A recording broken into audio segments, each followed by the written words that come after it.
యోహాను సువార్త మొదటి అధ్యాయము 51వ వచనములో ఇలాగున రాయబడి ఉంది. యోహాను సువార్త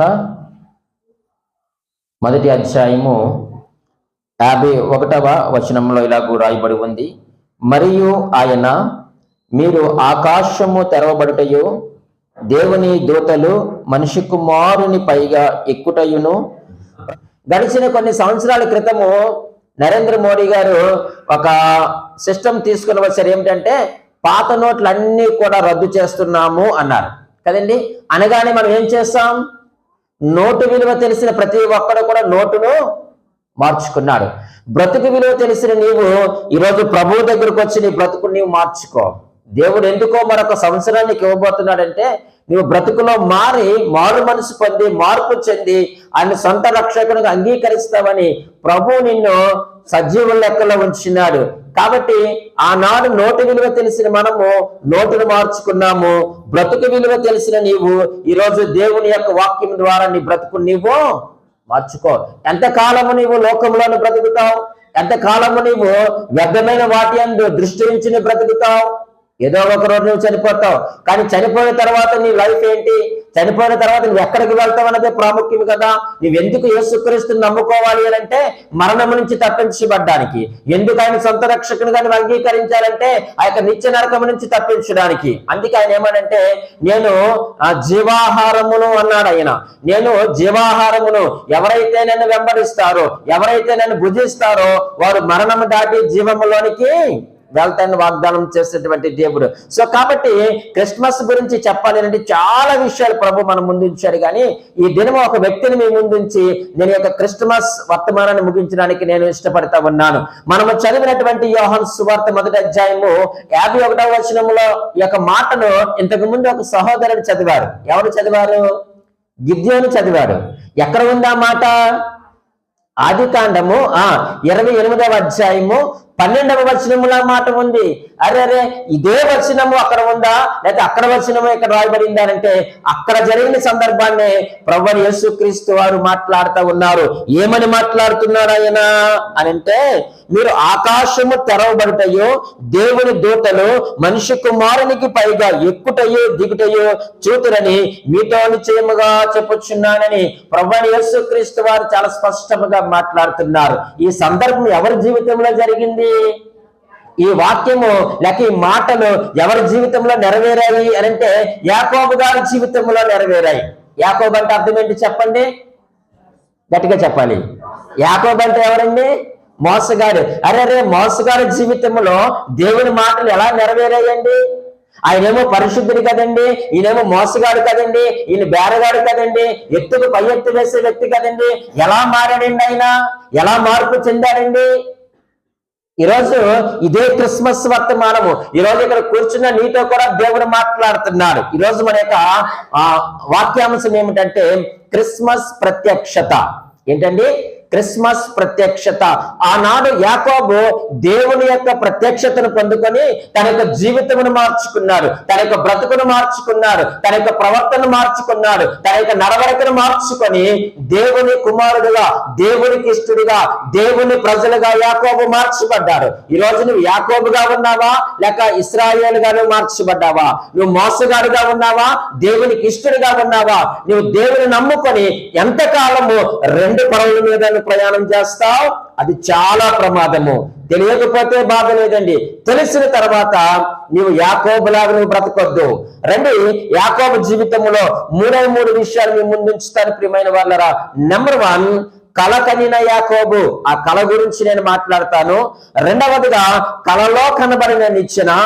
మూడవదిగా కళ కనిన తర్వాత యాకోబు జీవితం. ఈరోజు దేవుని మాటలు వింటున్నటువంటి ప్రియమైన సహోదరుడా, సహోదరి, ఇక్కడ కూర్చున్న తర్వాత నీ జీవితం, ఇక్కడికి వచ్చే వరకు నీ జీవితం ఒకలాగా ఉండొచ్చు, ఇక్కడ కూర్చున్న తర్వాత ఒకలాగా ఉండొచ్చు, కానీ ఇక్కడి నుంచి వెళ్ళేటప్పుడు నీ జీవితము మారాలి. మారకపోతే నీవు క్రిస్మస్ ప్రత్యక్షతను పొందుకున్న వారివి కాదు, దానివి కాదు. నీ యొక్క జీవితంలో నిజమైనటువంటి క్రిస్మస్ ఆనందం లేదని అర్థం. నీవు మారాలి, మార్పు చెందాలనే ప్రభు ఈ లోకానికి వచ్చాడు. నిన్ను నన్ను మార్చడానికి ఈ లోకానికి వచ్చాడు. మరణమును తప్పించి నిన్ను నన్ను యొక్క నిత్య జీవంలోనికి ప్రవేశపెట్టడానికే ఆయన ఈ లోకంలోనికి వచ్చినాడు. కాబట్టి ప్రియా దేవుని సంగమా, మనము వాక్యం విన్న తర్వాత మన జీవితం ఎలాగుందో ఒకసారి మనము ఆలోచించేద్దాం. రండి, మొట్టమొదటిగా మనం ఆలోచన చేస్తే కల కనిన యాకోబు. ఎవరండి? కల కనిన యాకోబు. ఈ కళ ఎక్కడ కన్నాడు, ఎటువంటి పరిస్థితుల్లో ఉన్నారని మనం ఆలోచన చేస్తే ప్రియమైన దేవుని సంగమా, చూడండి ఆ యొక్క దేవుని యొక్క వాక్యములో 10వ వచనములో, యాకోబు బెయేర్షెబా నుండి బయలుదేరి హారాను వైపు వెళ్ళుచు ఒక చోట చేరి ప్రొద్దు కృంకినందున అక్కడ ఆ రాత్రి నిలిచిపోయి ఆ చోట రాళ్లలో ఒకటి తీసుకొని తనకు తలగడగా చేసుకొని అక్కడ పండుకొనెను. అప్పుడు అతడు మాట్లాడండి, ఒక కల కనెను. ఎక్కడ కలగన్నాడు యాకోబు? బెడ్రూమ్ లో పడుకొని కలగన్నాడా? సెటిలైట్ల మధ్యలో కలగన్నాడా? ఏసీలో కలగన్నాడా? లేదు ప్రియమైన వాళ్ళారా. ఆయన ఎక్కడ కలగన్నాడయ్యా అని అంటే, ఆయన బెయేర్షెబా నుండి పారిపోతా ఉన్నాడు హారోను పారిపోతూ మార్గ మధ్యలో ఏమైందయ్యానంటే, సాయంకాలం అయిపోయింది, అక్కడ చీకటి అయిపోయింది. యాకోబు ఎటువంటి పరిస్థితుల్లో పడుకున్నాడట? చీకటి ప్రదేశంలో పడుకున్నాడు. యాకోబు ఒంటరిగా ఉన్నాడు. ఎటు చూసినా చీకటి, కారు చీకటిలో యాకోబు ఉన్నాడు. ఆ యొక్క ప్రయాణం అంతా కూడా అరణ్య ప్రయాణము, అంధకారము, ఎటువంటి కూడా కనిపించేటువంటి ప్రదేశంలో యాకోబు ఉండిపోయారు. ప్రియమైన వాళ్ళరా, ఈ రోజు ప్రియమైన దేవుని సంగమా, ఎవరైతే దేవుని ఎరగని వారు ఉంటారో, ఎవరైతే ప్రభువైన యేసుక్రీస్తు వారిని అంగీకరించకుండా ఉంటారో, వారందరూ కూడా చీకటిలో ఉన్నారే. వారందరూ కూడా భయంకరమైనటువంటి పరిస్థితుల్లో ఉన్నారు. ఆ యొక్క ప్రయాణం అంటే 400 మైళ్ళు అండి. బెయేర్షెబా నుంచి హారానికి ఎంత దూరం చెప్పమంటారా? 400 మైళ్ళు యాకోబు పారిపోతున్నాడు. ఎక్కడి నుంచి పారిపోతున్నాడట? బెయేర్షెబా నుంచి పారిపోతున్నాడు. ఆ యొక్క బెయేర్షెబాలో ఏముందో మనము తెలుసుకునే ముందు ఇతను అరణ్య ప్రయాణంలో ఉన్నాడు. ప్రియమైన వాళ్ళరా, ఒంటరిగా జీవిస్తున్నాడు. భయంకరమైనటువంటి పరిస్థితుల్లో ఉన్నారు.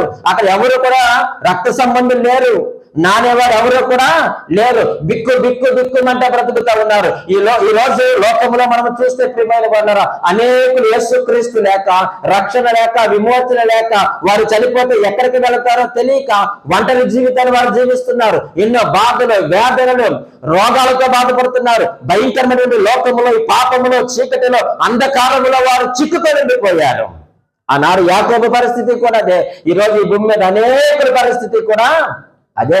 2024 సంవత్సరాల క్రితము ప్రభువైన యేసుక్రీస్తు వారు ఎందుకు లోకానికి వచ్చారయ్యానంటే, చీకటిలో ఉన్న నిన్ను, అంధకారంలో ఉన్నటువంటి నిన్ను, ఒంటరిగా ఉన్నటువంటి నిన్ను, అరణ్య ప్రయాణం చేస్తున్నటువంటి నిన్ను, ఆ రక్త సంబంధులైనటువంటి నిన్ను, దేవుడు లేకుండా ఒంటరిగా పాపములో బ్రతుకుతున్నటువంటి నిన్ను విమోచించడానికి ఆయన ప్రభువైన యేసుక్రీస్తుగా ఈ లోకానికి వచ్చాడు. ఆయన మధ్యవర్తిగా ఈ లోకానికి వచ్చాడు. ఆయన కలగంటున్నాడు. ఎక్కడ కలగంటున్నాడు? చీకటిలో కలగంటున్నాడు. ఆ కలలో ఏమి కనిపించింది? ఆయనకు ఒక నిచ్చెన కనిపించింది. ఈరోజు ప్రియమైన దేవుని సంగమా, ఈ యొక్క క్రిస్మస్ ఆరాధనలోకి వచ్చినటువంటి నీకు కూడా దైవ ప్రత్యక్షత కలగాలి. ఆయన చూసేటువంటి అనుభవంలోనికి నీవు రావలసిన వారిగా ఉన్నాం. చూడండి, దేవుని వాక్యంలో మనం ఆలోచన చేస్తే, దేవుని లేని మనుషులు ఎలాగుంటాడో చెప్పమంటారా? దేవుని ఎరగని మనుషులు ఎలాగుంటాడంటే, రోమిలికి రాసిన పత్రిక 1వ అధ్యాయము చదువుతూ ఉన్నాను. చూడండి ప్రియమైన వాళ్ళారా, రోమిలికి రాసిన పత్రిక 1వ అధ్యాయము 21వ వచనములో, మరియు వారు దేవుని ఎరిగి ఆయనను దేవునిగా మహిమపరచలేదు, కృతజ్ఞతాస్తుతులు చెల్లింపును లేదు గాని తమ వాదములు యందు వ్యర్థులయ్యుండిరి. 22 చాలా అద్భుతంగా ఉంటుంది. వారు అవివేక హృదయము. ఎవరు అవివేక హృదయము? ఎవరు అవివేకులంటే దేవుని ఎరగని వారు. ప్రభువైన యేసుక్రీస్తు వారిని సొంత రక్షకునిగా అంగీకరించిన వారి హృదయం ఎలా ఉంటుందట? అది అవివేక హృదయము, అంధకారమాయను. వారి హృదయం అంధకారముగా ఉంది. చీకటి క్రియలు, చీకటి కార్యాలు, చీకటి శక్తులు, చీకటి విధానాలు, చీకటి పద్ధతులు వారి యొక్క హృదయములో తాండవిస్తా ఉన్నాయి. వీళ్ళెవరయ్యానంటే దేవుణ్ణి ఎరగని వారు. ఇంకేమనండి?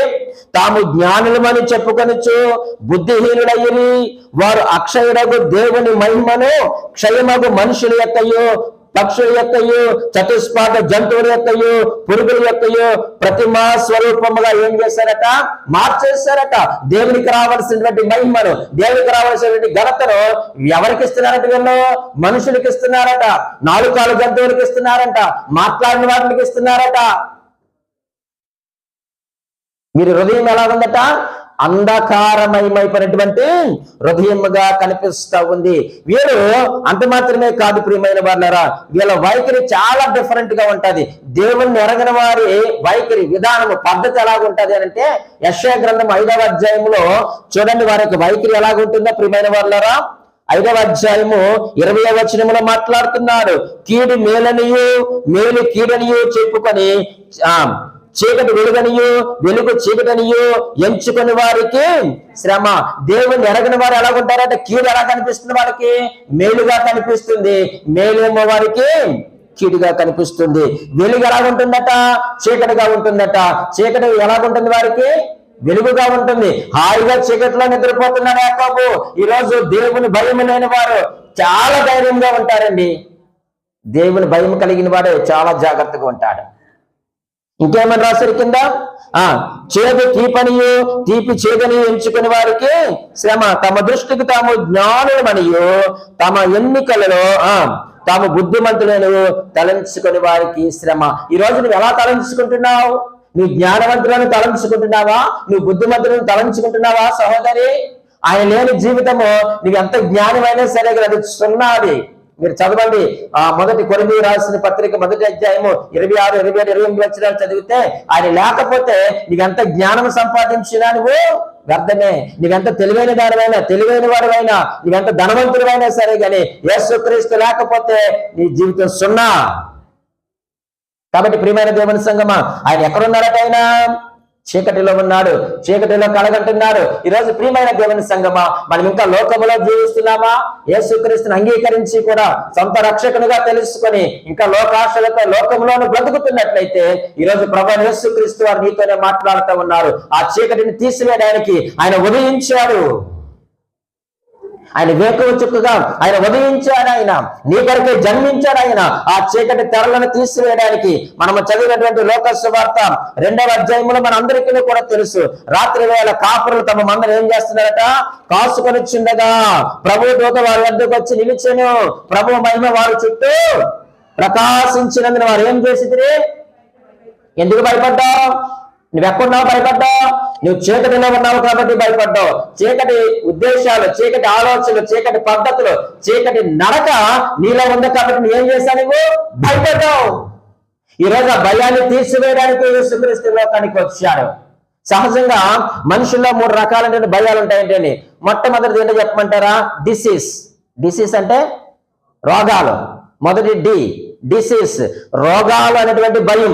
ఈరోజు ఉప్పు తినాలంటే భయం, పంచదార వేసుకోవాలంటే భయం, బెల్లం తినాలంటే భయం, ఓరు మసాలా తినాలంటే భయం. ఎందుకురా భయం అంటే రోగం వచ్చేస్తుందని భయం. యెషయా గ్రంథము 53వ అధ్యాయంలో ఏమన్నారు? అతను పొందిన దెబ్బల చేత మనకు. మరి ఏ ఉప్పు మారితే సుఖమే ఉంది? నువ్వు ఏ పంచదార మారితే సుఖమే ఉంది చెప్పండి. కాబట్టి మొట్టమొదటి ఏ భయం? డిసీజ్, రోగములతో భయపడుతున్నా. అయ్యో నాకు రోగం వచ్చేస్తుందని భయపడుతున్నారు. నెంబర్ 2 దెయ్యాల భయం. 6 అయితే బయటికి వెళ్ళరు కదండి. 7 దాటారంటే బయటికి వెళ్ళి లైట్ వేయమంటే నువ్వు వెళ్ళు అంటారు. ఇంటి దగ్గర మీరు అంటారండి, మీ ఆయన అంటారు, నాకు తెలుసు. అమ్మ లైట్ అయితే ఏమో భయం వేసేస్తుంది, మా వెళ్ళి మా అంటున్నారా? మీరు వెళ్ళండి అంటున్నారా? మొదటిది డిసీజ్, 2 డెవిల్, 3వది డెత్, మరణ భయం చేత మనము జీవిస్తున్నాము. ఎప్పుడు చచ్చిపోతామని భయం. ఆయుష్ పెంచుకోవడానికి ఎన్నో ప్రయోగాలు చేస్తున్నావు. నట్స్ తింటున్నాం, మిల్లెట్స్ తింటున్నాం. అబ్బో మీ తిండి మండ ఎక్కడలేని పాతకాలపు తిండి అంతా వచ్చేసింది మళ్ళానండి. సోరంబలి, జొన్నన్నం, గంటన్నం, గడ్డి, నిమ్మగడ్డి, వేపగడ్డి. అబ్బా గడ్డి తినేసి 100 సంవత్సరాలు బ్రతికేద్దామని అనుకుంటున్నాం. కానీ మరణము తథ్యం. ఆ మరణము నుంచి తప్పించడానికి ప్రభువైన యేసుక్రీస్తు వారి లోకానికి వచ్చారు. చాలండి. కలకనిన యాకోబు, ఆయన పరిస్థితి అంధకారంలో ఉన్నారు, ఒంటరిగా ఉన్నారు, తల్లిదండ్రులు లేనటువంటి పరిస్థితుల్లో ఉన్నారు, చీకటిలో ఉన్నారు, పాప భీతితో. ఎవరున్నారు చెప్పండి? యాకోబు ఉన్నాడు. ఈరోజు అలా జీవిస్తున్న మన అందరినీ విడిపించడానికి యేసుక్రీస్తు వారు వచ్చారు. చాలు. రెండవదిగా మనం ఆలోచన చేస్తే, కలలో కనబడిన నిచ్చెన. యేసుక్రీస్తు వారు యోహాను సువార్త 1వ అధ్యాయము 51వ వచనంలో చెప్పిన మాట ఇక్కడ మాట ఒకటే. ఈ నిచ్చెన ఎవరు చెప్పండి ఇప్పుడు? యేసుక్రీస్తు వారే. ఆ నిచ్చెన ఎక్కడికి ఉందంట? ఒక కొన ఆకాశములకు ఉందంట, ఒక కొన భూమి మీద ఉందట. చదవండి, మనం ఒకసారి చదువుదాం మాట. కల కనిన యాకోబు కలలో కనబడిన నిచ్చెన. 12వ వచనం చదవండి.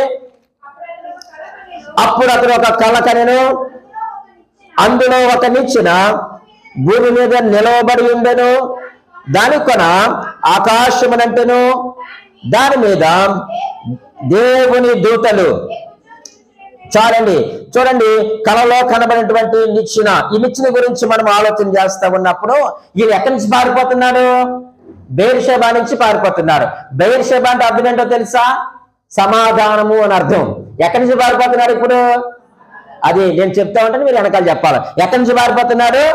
సమాధానము. వాళ్ళ అమ్మ నాన్నగారు ఎక్కడ ఉన్నారు? బెయేర్షెబాలో ఉన్నారు, సమాధానంలో ఉన్నారు. ఇప్పుడు ఎవరిని వదిలి పారిపోతున్నాడు? సమాధానం వదిలేసి పారిపోతున్నాడు. రెండవదిగా తల్లిదండ్రులు వదిలి పారిపోతున్నాడు. మూడవదిగా బెయేర్షెబాలో ఏముందో చెప్పమంటారా? బలిపీఠం ఉంది. ఇప్పుడు దేని వదిలి పారిపోతున్నాడు?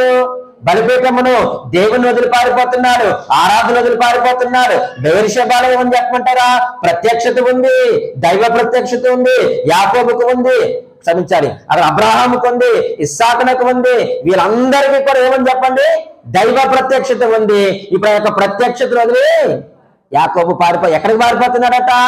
హారానికి. చెప్తాను, హారాన్ అంటే ఎక్కడికో కూడా. ఇంకా బెయేర్షెబాలో ఏమన్నా చెప్పమంటారా?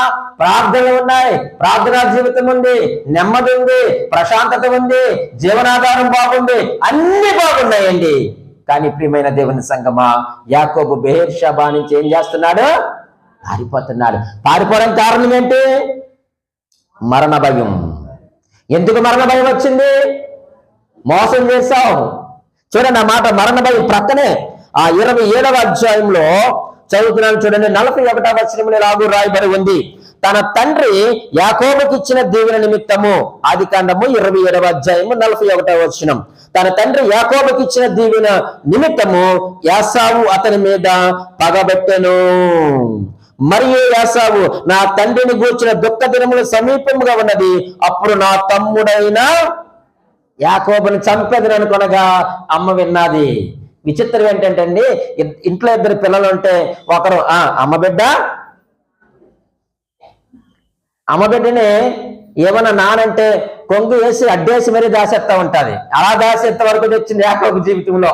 ప్రేమించండి, తప్పలేదు, పిల్లల్ని ప్రేమించాలి, కానీ ఎంతవరకు ప్రేమించాలి అంతవరకు ప్రేమించకపోతే యాకోబులకు మోసగాళ్ళు అయిపోతారు మీ పిల్లలు కూడా. తర్వాత పారిపోవలసిన పరిస్థితి వస్తుంది, చీకటిలోకి పారిపోతాడు. ఏ భయంతో పారిపోతున్నాడు ఆయన? మరణ భయం అనేటువంటి దాస్యములో ఆనాడు యాకోబు ఉన్నాడు, ఈనాడు మనము మరణ భయము చేత మనం ఏం చేస్తున్నాం చెప్పండి? కొట్టిమిట్లాడుతూ ఉన్నాం. ఇక అదే దేవుని యొక్క వాక్యం తెలియజేస్తున్నాడు. ప్రియమైన దేవుని సంగమా, చూడండి దేవుడు ఎంత స్పష్టంగా మాట్లాడుతున్నాడో. మరణము ద్వారా ఎవరు నశింపజేయడానికి? అపవాదిని నశింపచేసి జీవితకాలం అంతయు మరణ భయము చేత మరణమునకు లోబడి దాస్యములో బ్రతుకుతున్న మనలను విడిపించడానికి ప్రభువైన యేసుక్రీస్తు వారు ఎలాగొచ్చారట? ఆయన కూడా రక్త మాంసములలో పాలివాడిగా వచ్చారు. మరియ గర్భమున శిశువుగా ఈ లోకంలోనికి వచ్చి ప్రియమైన వాళ్ళరా, మరణ భయము చేత ఉన్న నిన్నే నన్ను విడిపించడానికి ఆనాడు ఆరాను అరణ్యములో మరణ భయము చేత పారిపోతున్నటువంటి యాకోబును కూడా రక్షించుకోవడానికి, యాకోబును ప్రత్యేకించుకోవడానికి, యాకోబును విమోచించుకోవడానికి ఆయన ప్రత్యక్షమైనాడు. ఈ క్రిస్మస్ లో నీకు వాక్య ప్రత్యక్షత ఉందా? అయ్యా, నేను మరణ భయము చేత నేను పీడింపబడతా ఉన్నాను, రోగముల చేత నేను పీడింపబడతా ఉన్నాను, నన్ను విడిపించడానికి నువ్వు లోకంలోనికి వచ్చావని ఒక నిశ్చయితకి వచ్చినట్లయితే ప్రియమైన దేవుని సంగమా, అదే నిజమైనటువంటి క్రిస్మస్. అంత మాత్రమే కాదండి, ఆ నిచ్చెనకు మంచి అర్థం ఉంది. ఒక కొన ఎక్కడుందట అంటే తండ్రి అయిన దేవుని దగ్గర ఉంది. ఒక కొన ఎక్కడుంది అంటే యాకోబు దగ్గర ఉంది. ఇప్పుడు దేవుడు ఎవరు? ఇందా చెప్పారు మీరు, దేవుడు ఎవరు? పరిశుద్ధుడు. మనం ఎవరము? పాపులము. ఆయన పరిశుద్ధుడు, మనము పాపులు. అరే ఇప్పుడు మన పాపులం కదా, ఆయన పరిశుద్ధుడు కదా.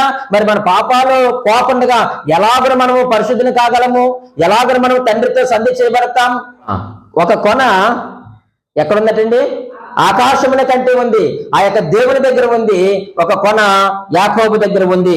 ఈ మాట మనకి ఏం తెలియజేస్తున్నా ఉందయ్యా అంటే, అనిచ్చిన దేవత్వానికి దేవుడు, మానవత్వానికి మానవుడు. అటు తండ్రి అయిన దేవునితో కూడా కలవగలిగినటువంటి క్యాపబిలిటీ ఉంది. అలాగనే పాపి అయినటువంటి మానవుని కూడా రక్షించేటువంటి క్యాపబిలిటీ ఎవరికి ఉంది? ఆ నిచ్చెనకు ఉంది. అనగా ప్రభు అయిన యేసుక్రీస్తు వారికి ఉందండి. ఆ నిచ్చెన ఇద్దరిని సంధి చేసింది. ఎవరిని సంధి చేసింది? తండ్రి అయిన దేవునితో, అనగా పరిశుద్ధులైనటువంటి దేవునితో పాపి అయినటువంటి మనిషిని ఏం చేసింది? సంధి చేసింది. ఆ నిచ్చెన లేకపోతే, ప్రభువైన యేసుక్రీస్తు వారు లేకపోతే ఈరోజు నీకు నాకు ఏమి లేదు చెప్పండి? మోక్షం లేదు, పరలోక రాజ్యం లేదు, రక్షణ లేదు, విమోచనం లేదు.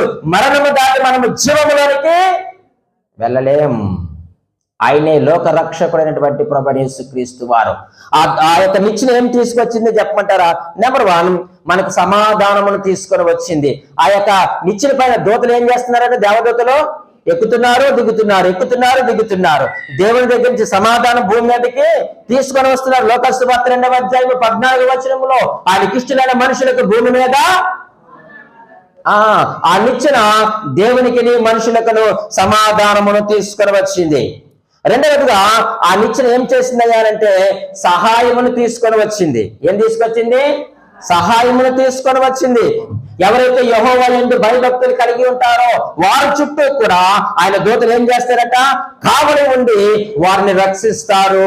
ఈ యొక్క నిచ్చెన మనకు సమాధానముతో పాటు ఏం తీసుకొచ్చింది చెప్పండి? సహాయమును కూడా తీసుకొని వచ్చింది. మూడవది యొక్క నిచ్చెనటువంటి లక్షణం ఏమిటంటే, ప్రియమైన వాళ్ళరా, ఇది సరిపోయినటువంటి నిచ్చెన. ఈ నిచ్చెన ఏంటి? సరిపోయిన నిచ్చెన. ఎవరికి సరిపోయింది?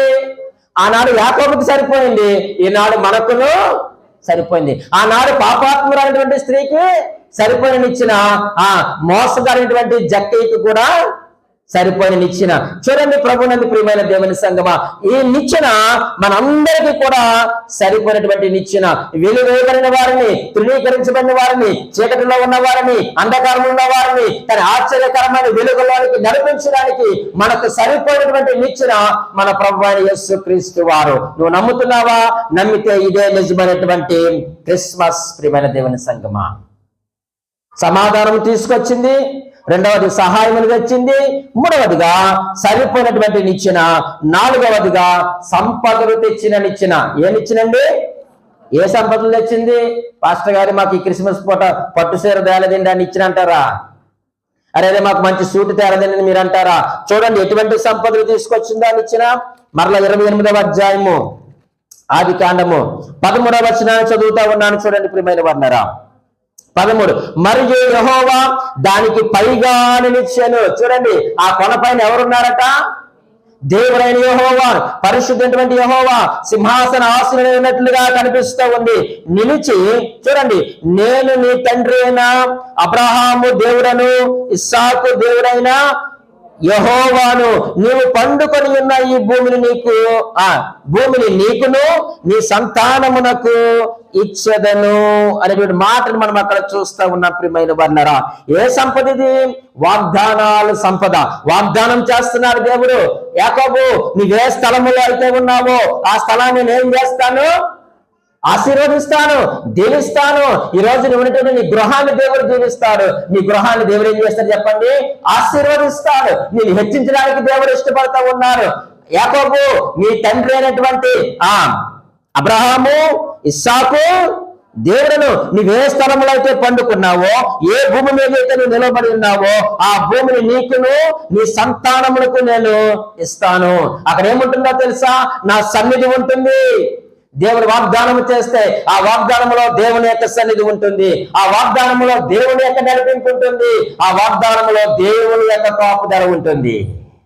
ఈరోజు ఆయన సొంత రక్షకుడుగా అంగీకరించావా? అంగీకరిస్తే ఆయన సన్నిధి నీతో ఉంటుంది, ఆయన కాపుదల ఉంటుంది, ఆయన నడిపింపు నీకు ఉంటుంది. కలలో కనబడిన నిచ్చెన అదేమి ఆషామాసి నిచ్చెనేమి కాదండి, అది తండ్రి అయిన దేవుణ్ణి పాపి అయినటువంటి మనిషిని సమాధానపరిచినటువంటి నిచ్చెన, పాపి అయినటువంటి మానవునికి సహాయం తెచ్చినటువంటి నిచ్చెన, ఆ పాపి అయినటువంటి మానవునికి సరిపోయినటువంటి నిచ్చెన, పాపి అయినటువంటి మానవునికి పరలోకము నుంచి వాగ్దాన సంపదలు తెచ్చినటువంటి ఇచ్చిన దేవునికి స్తోత్రం కలుగును కాక. అటువంటి లోక రక్షకుడు నీ కొరకు 2024 సంవత్సరాల క్రితమే ఒక నిరుపేదగా, ఒక దరిద్రుడిగా, ఎందుకు దరిద్రుడయ్యాడు? ఈ సంపదలు ఇవ్వడానికి నీకు దరిద్రుడయ్యాడు. ఆయన ఎందుకు శిలువపై చనిపోవలసి వచ్చింది? నేను మరణం నుంచి తప్పించడానికే. ఎందుకని పశువుల పాటలో దండించవలసి వచ్చింది? ఈ రోజు ఈ చక్కని వాతావరణంలో నువ్వు దేవుణ్ణి ఆరాధిస్తావని ఆయన పశువుల పాకలో పుట్టారు. నీకు టైల్స్ వేసి, కుర్చీలు వేసి, 19 లైట్లు వేసి, అవసరమైతే ఫ్యాన్లు వేసి, మంచి సౌండ్ సిస్టమ్ పెట్టి, ఎందుకు ఇంత వాక్య పరిచయం చేయబడుతుందో తెలుసా? ఆయన దరిద్రుడిగా పశువుల పాకలో పుట్టి నేను మంచి బిల్డింగ్ లో కూర్చోబెట్టి వాక్యాన్ని వినిపిస్తున్నాడు. మరి వింటున్నావా నువ్వు? ఆనాడు యాకోబు విన్నారు. యాకోబుకి ప్రత్యక్షత దొరికింది. ప్రియమైన దేవుని సంగమా, మన ప్రభువుని ఎరిగి కూడా ఆయనకు ప్రత్యక్షతను మనం పొందుకోకపోతే మనం ఇంకా అంధకారంలో, చీకటి శక్తుల చేత మనము బంధించబడతాం. ఎంత మటుకు చాలు. మూడవదిగా, చివరిగా, కళ కనిన తర్వాత యాకోబు జీవితం మారిపోయింది. మీరు వచ్చినప్పుడు జీవితం వేరు, ఇక్కడ కూర్చున్నప్పుడు జీవితం వేరు, మీరు వాక్యం విన్నప్పుడు జీవితం వేరు, వాక్యం విన్న తర్వాత జీవితం ఎలాగుందో ఒకసారి పరిశీలన చేసుకొని ఈ యొక్క క్రిస్మస్ ఆరాధన మనం ముగించుకుందాం. కళ కనిన తర్వాత యాకోబు జీవితం. 16వ వచనాన్ని చదువుతున్నాను చూడండి ప్రియమైన వాళ్ళారా. యాకోబు నిద్ర తెలిసి, అంటే నిద్ర లేచాడు. ఈ యొక్క కళ కన్నాడు కదా, కళలో దేవుడు మాట్లాడుతున్నాడు. 15వ వచనంలో కూడా మీరు చదవండి, ఇంటికి వెళ్ళిన తర్వాత అక్కడ వాగ్దానాల సంపదలే ఉన్నాయి. ఎన్ని సంపదలు ఇచ్చేసాడో దేవుడు. ఇక యాకోబు ఏం చేసుకోవాలో తెలుస్తలేదు. ఈ రోజు నువ్వు ఆయన అంగీకరిస్తే ఆ సంపదలన్నీ కూడా దేవుడు మనకు ఇస్తారు. 16వ వచనంలో అంటున్నారు కళ కనిన తర్వాత యాకోబు జీవితం. యాకోబు నిద్ర తెలిసి నిశ్చయముగా యెహోవా ఈ స్థలమందున్నాడు. అబ్బా, వాక్యం విన్న తర్వాత నీ ఆలోచన మారిపోవాలి. వాక్యం విన్న తర్వాత నీ తలంపు మారిపోవాలి. వాక్యం విన్న తర్వాత నీ బ్రతుకు మారాలి. వాక్యం విన్న తర్వాత నీ నడవడిక మారాలి. యాకోబు మారిపోయాడు. 16వ వచనంలో చూడండి, కళ కన్న తర్వాత యాకోబు జీవితంలో మొట్టమొదటి అనుభవం ఏంటో చెప్పమంటారా? ఏంటి చెప్పండి మొట్టమొదటి అనుభవం?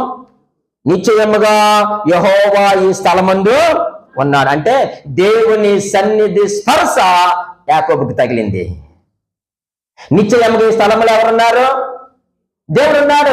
అరే, ఇది హారాన్ అనుకున్నాను, అరణ్యం అనుకున్నాను, ఒంటరిగా ఉన్నాను అనుకున్నాను, అంధకారం అనుకున్నాను, చీకటి అనుకుంటున్నాను, కానీ ఇక్కడ ఎవరున్నారో తెలుసా? నేను కళ కలిగిన తర్వాత నాకు అర్థమైంది. కళలో కనిపించిన యొక్క నిచ్చెన చూసినప్పుడు, ఆ నిచ్చెన నా కొరకు ఏం చేసిందని చూసినప్పుడు నా హృదయం పగిలిపోయింది. నాకు నిద్ర తెలిసింది. నా మనోనేత్రాలు వెలిగించబడ్డాయి. వెలిగించబడి లేచి చూడగా నాకు అర్థమైంది ఏమిటో తెలుసా? నాకు వచ్చిన అనుభవం ఏంటో చెప్పమంటారా?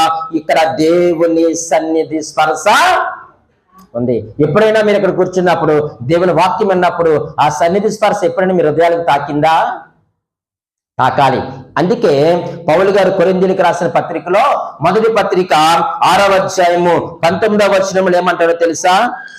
మీ దేహము 6:19 మీ దేహము దేవుని వలన మీకు అనుగ్రహింపబడి మీలోనున్న పరిశుద్ధాత్మకు ఆలయమై ఉన్నదని. మీలో ఎవరున్నారు? పరిశుద్ధాత్మ దేవుడు మీలో నివసిస్తున్నాడు కదా. మరి ఇంకా మీకు, నాకు, మన అందరికీ దేవుని సన్నిధి స్పర్శ తగలకపోతే మన హృదయాలు ఎవరు లేరు చెప్పండి ఇప్పుడు? అరే, అంత మాట అనేసేటి మనం. ఎందుకు లేరు దేవుడు? మోసం చేశామా? ఎందుకు లేరు దేవుడు? అబద్ధం ఆడామా?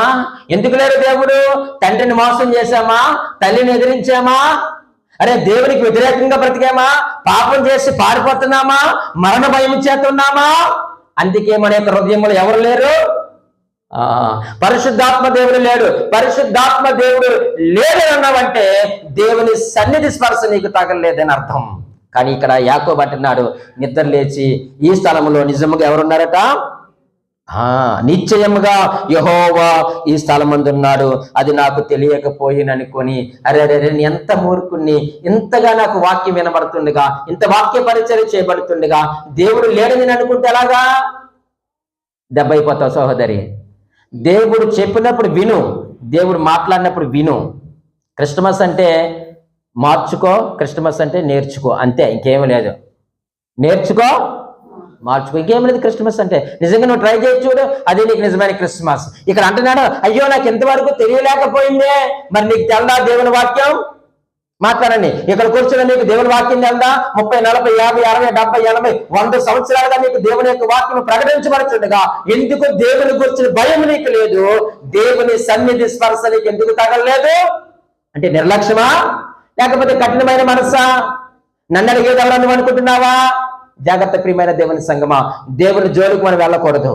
ఆయన కనికరం కలిగిన దేవుడే, అట్ ద సేమ్ టైం ఆయన దహించి అగ్ని అయి ఉన్నాడని దేవుని వాక్యం సెలవిస్తా ఉంది. నువ్వేమనుకుంటున్నావా? ఆయన్ని పశువుల పాకలో అందరూ పాడారు ఆయన పాట. పశుశాలలో నీవు పవలించేవని మేము అనుకుంటున్నాం. మేము ఎర్రోళ్ళం ప్రభువా. ఏంటి, ఎప్పుడో 2000 సంవత్సరాల క్రితం ఆయన పశుశాలలో జన్మించారు బాలుడుగా. నిజం, అంతవరకు 100% ఓకే. కానీ ఇంకా మనం ఎక్కడ వెతుకుతున్నాం ఆయన్ని? మాట్లాడరా?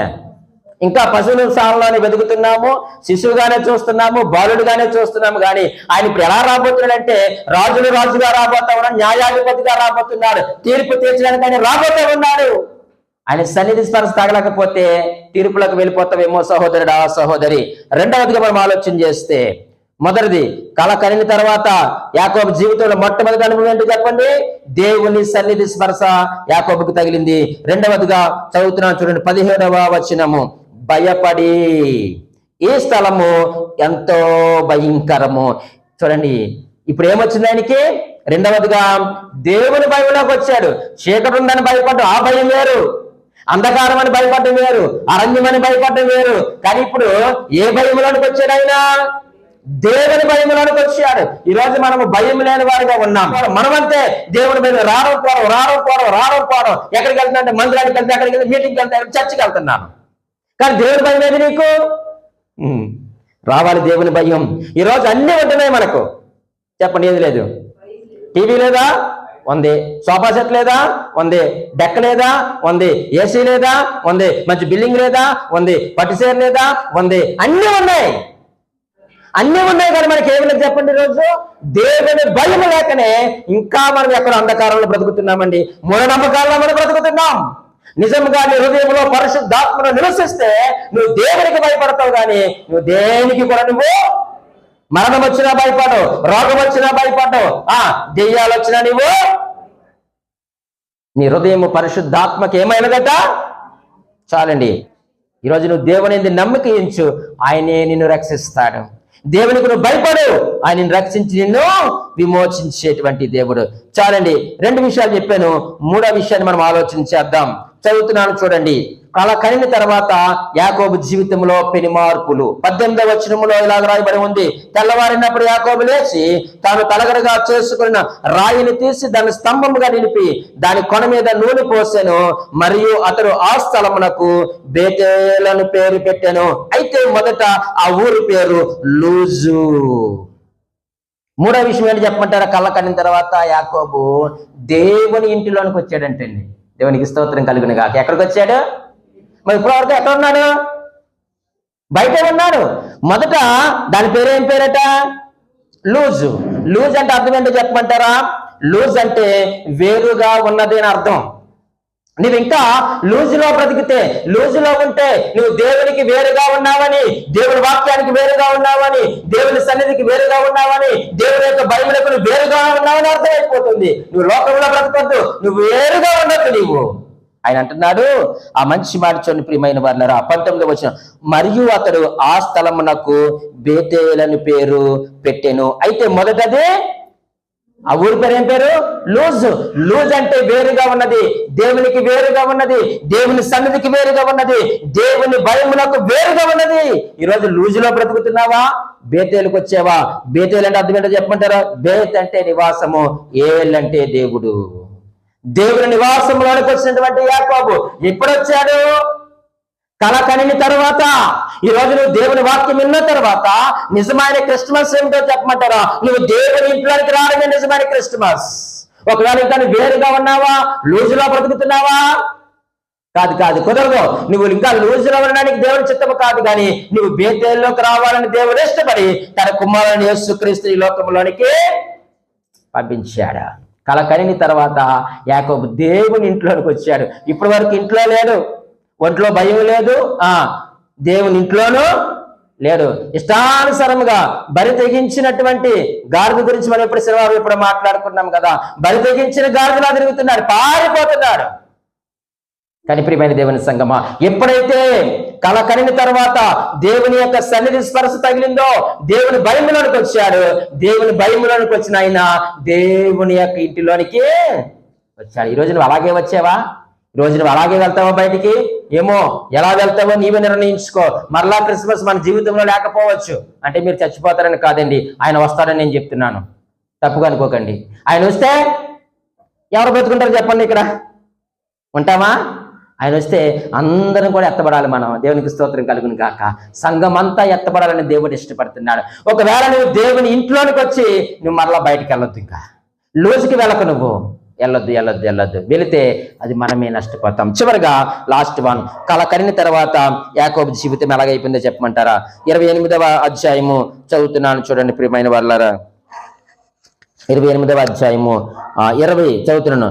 అప్పుడు యాకోబు, నేను తిరిగి నా తండ్రి ఇంటికి క్షేమముగా వచ్చినట్లు దేవుడు నాకు తోడయిండి నేను వెళ్ళుచున్న ఈ మార్గంలో నన్ను కాపాడి తినుటకు ఆహారమును ధరించుకున్నట్టుకు వస్త్రములను నాకు దయచేసిన యెడల యెహోవా నాకు తోడయిండును. మరియు స్తంభముగా నేను నిలిపిన ఈ రాయి దేవుని మందిరమగును. మరియును నాకిచ్చు యావత్తులో, ఈ మాట అండర్లైన్ చేసుకోండి, మరియు నువ్వు నాకిచ్చు యావత్తులో 10వ వంతు నిశ్చయముగా నీకు చెల్లించదునని మొక్కుకొనేను. కల కరిన తర్వాత యాకోబు జీవితం అయిపోయిందంటే సమర్పణ జీవితం వచ్చేసిందండి. ఏమొచ్చిందండి? సమర్పణ జీవితం. అయ్యా నీవున్నావన్న సంగతి నాకు తెలిసింది, నీ భయం నాకు వచ్చింది, నీ ఇంట్లోనికి వచ్చాను. నువ్వు నాకు ఇచ్చిన ప్రతి దాంట్లో కూడా నేను నీకేమిస్తాను? 10వ భాగమును చెల్లిస్తాను.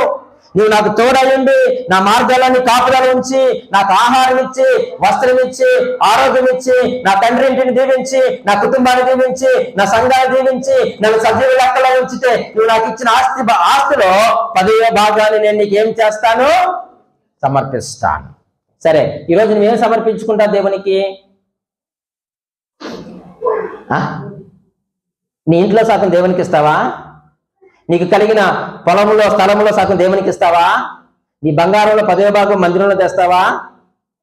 ఏమిస్తావు? నీ ధనం ఇస్తావా? ఆయనకి ఇవేం అవసరం లేదు కదా. నువ్వేమి సమర్పించుకోవాలి అంటే దేవుని హృదయాన్ని కోరుకుంటున్నాడు. మత్తయి సువార్త 21వ అధ్యాయం శనివారం మనం జ్ఞాపకం చేసుకున్నాం. ఈ గాడిద ఎవరికి కావాలి? ప్రభువునకు కావలసి ఉన్నది. ఈరోజు నీవు ప్రభువు కావాలనే ఆయన తన మహిమను, తన సింహాసనమును, తన యొక్క తేజస్సును విడిచిపెట్టి శరీరధారికి ఈ లోకంలోనికి వచ్చాడు. ఎందుకో తెలుసా? ఆయన నిన్నే కోరుకుంటున్నాడు. నీవిచ్చేటువంటి పూజలు కాదు, నీ పెట్టేటువంటి పుష్పము కాదు, పత్రము కాదు, పండు కాదు, కానుకలు కాదు, అర్పణలు కాదు, వస్త్రమే కాదు, నీ ధనధాన్యాలు కాదు దేవునికి కావాల్సింది. నీవు కావాలని దేవుడు కోరుతున్నాడు కాబట్టి ఆయన వచ్చాడు. నీ ధనము గినము కావాలనుకుంటే ఆయన రావాల్సిన అవసరత ఆయన అక్కడే ఉంది. రారాని మెట్లు ఎక్కంటే మోకాల మీద వెళ్తా నువ్వు సచ్చినట్టు ఎలవా? నీకు మోక్షం కావాలంటే మోకాల మీద వెళ్ళవా? మోక్షం కావాలంటే సాష్టాంగ నమస్కారం పెట్టవా? నీవు ఆరాధిస్తున్న దేవుడు 7 సముద్రాల అవతల ఉండి ఒరే నువ్వు ఏదైనా కష్టపడి రారన్న దేవుడు కాదండి. ఆయనే స్వయంగా ఈ లోకానికి దిగి వచ్చాడు. ఎందుకో తెలుసా? నీవు దేవునికి కావాలి. ఈ లోకం మీద ఏది ఆయనకొద్దు, ఈ సర్వము ఆయనదే. 1000 కొండల పైన పశువులు ఆయనయే, ఈ ధనము అన్నీ కూడా ఆయనయే. కానీ ఆయన ఎందుకు ఈ లోకానికి వచ్చాడు అంటే కేవలము నీ కొరకు, నా కొరకే నా యేసయ్య ఈ లోకానికి వచ్చాడు. ఒకవేళ యాకోబులాగా నీవు నేను పారిపోవచ్చు, అది సహజం. ఎందుకంటే మానవులుగా మనం ఎన్నో పాపాలు చేస్తాం, తప్పులు చేస్తాం. పరిగెత్తావు, ఆగావు, అలసిపోయావు కదా. దేవుడు నీతో మాట్లాడాడు కదా, ఈరోజు నీకు వాక్యం వినిపించబడింది కదా. అయితే ప్రభు నిజమేనాయనా, ఇక నేను పరిగెత్తలేనయ్యా, నేను నీకు లొంగిపోతున్నానయ్యా, నేను నీకు సరెండర్ అయిపోతున్నాను. ఎందుకో తెలుసా? నేను ఎందుకు లొంగిపోతున్నాను తెలుసా? నీ జ్ఞానం ముందు నా జ్ఞానం ఏ పాటిదయ్యా, నీ బలం ముందు నా బలం ఏ పాటిదయ్యా. నేను ఏ పాటి వాడిని ప్రభా? నీ సన్నిధి స్పర్శ నాకు తగిలింది, నీ భయంలోనికి నేను వచ్చాను, నీ ఇంట్లోనికి నేను సమీపించాను, నేను నీకు సమర్పించుకుంటున్నానయ్యా. ఇదే నిజమైన క్రిస్మస్. దేవుడి మాటలు దీవించి ఆశీర్వదించును గాక.